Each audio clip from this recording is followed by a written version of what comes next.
লাইফস্টাইলে তোমাদের অনেক স্বাগত। আজ তোমাদের সাথে শেয়ার করতে চলে এসেছি গাজরের হালুয়া। তো সেটার জন্য আমাদের প্রথমে মেন ইনগ্রিডিয়েন্টস লাগবে গাজর।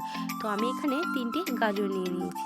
তো তারপর সেই গাজরগুলোকে ধুয়ে ভালো করে তার ছাল ছাড়িয়ে নিয়েছিলাম। এরপর এই গ্রেটারটার সাহায্যে গাজরগুলোকে সব গ্রেট করে নেব। তো আমাদের সব গাজর প্রায় গ্রেট করা হয়ে গেছে।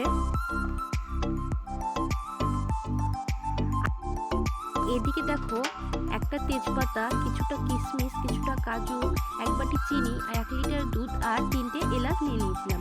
এদিকে কড়াইতে কিছুটা পরিমাণ ঘি গরম করতে দিয়ে দিলাম। এরপর তার মধ্যে সেই কিশমিশ আর কাজুগুলো দিয়ে হালকা ভেজে নামিয়ে নিলাম। কড়াইতে আরেকটু ঘি দিয়ে তেজপাতা আর একটা এলাচ ফোড়ন দিলাম, দিয়ে তার মধ্যে সেই গ্রেট করে রাখা গাজরগুলো দিয়ে হালকা ভেজে নিতে হবে। এরপর গাজরগুলোকে ক্রমাগত নাড়তে হবে যাতে নিচে লেগে না যায়। আর অনেকক্ষণ ভাজতে হবে, কারণ তাহলে কাঁচা গন্ধটা থাকবে না।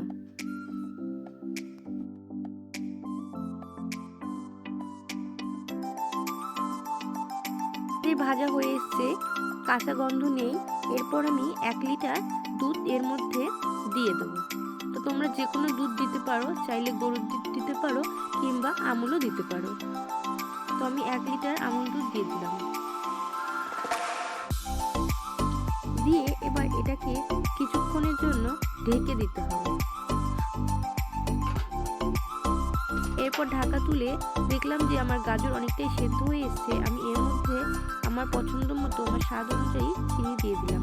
তোমরা তোমাদের স্বাদ অনুযায়ী চিনি দিয়ে দিতে পারো। চিনি দিয়ে হালকা হাতে নেড়েচে আরও একটু ফুটার জন্য সময় দিলাম। ফুটা হয়ে এসছে, এর মধ্যে আমি ভেজে রাখা কাজু কিশমিশগুলো অ্যাড করে দিলাম। তো দেখলাম আমাদের গাজরের হালুয়ার কোয়ান্টিটিটা অনেকটাই ঘন হয়ে এসছে। তো আমি এবার এর মধ্যে কিছুটা এলাচের গুঁড়ো দিয়ে দিলাম যাতে স্মেলটা ভালো হয়। তো এটাই ছিল আমাদের গাজরের হালুয়ার রেসিপি। তোমাদের ভিডিওটা কেমন লাগলো অবশ্যই কমেন্ট করে জানিও। যদি ভিডিওটা ভালো লেগে থাকে তাহলে অবশ্যই লাইক, কমেন্ট, শেয়ার আর সাবস্ক্রাইব করে আমাদের পাশে থেকো। তো আজকের মতো tata, see you in the next video.